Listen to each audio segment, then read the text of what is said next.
उद्धव ठाकरे म्हणे TDR लॉबीची बाजू घेत आहेत. मग तुम्ही अदानीचे जे बूट चाटताय ते कशासाठी चाटताय? स्वतःच्या घरात काँग्रेसवाल्यांचे बूटाचे जो ढीग लागलाय आणि रोज एक बूट चाटण्याचा कार्यक्रम जो मातोश्रीच्या 3ऱ्या माळ्यावर जो सुरू असतो, त्यांनी दुसऱ्यांना बूट चाटण्याचा आणि दलालीचे आरोप करू नये. आणि मी मुख्यमंत्री असताना एक तरी निर्णय असा दाखवा जो मी माझ्या नागरिकांना बाजूला ठेवून केवळ आणि केवळ बिल्डरसाठी दिला.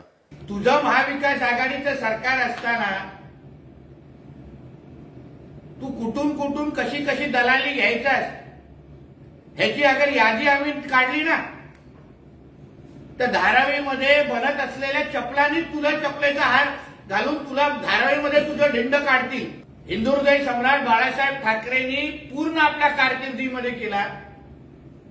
मोठ्यातल्या मोठ्या मुंबईमध्ये सभा घेतल्या, त्यांच्याबरोबर संघर्ष केला. त्या समाजवाद्यांचा झेंडा या बापलेकांच्या डोक्यावर फडकताना बाळासाहेबांनी अगर बघितला असता, ह्या दोघांनाही मातोश्रीच्या बाहेर काढून टाकलं असतं, हकलवलं असतं. आज ठाकरेची, उद्धव ठाकरेची एवढी पण ताकद नाही की मुंबईमध्ये स्वतःच्या ताकदीवर मोर्चा काढून दाखवायचा. त्याला मोर्चा काढायचा असेल तर काँग्रेसची मदत लागते, मोर्चा काढायची असेल तर समाजवाद्यांची मदत लागते. आणि मोठा भारतीय जनता पक्षावर तो टीका करतो.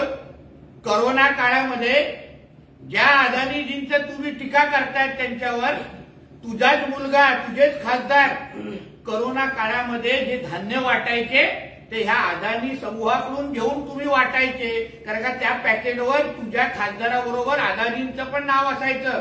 स्वतःचा नाकारतेपणा लपवण्यासाठी स्वतः किती मी मोठा नालायक असलो तरी चूक माझी नाही हे दाखवण्याचा प्रयत्न काल उद्धव ठाकरेंचं होतं.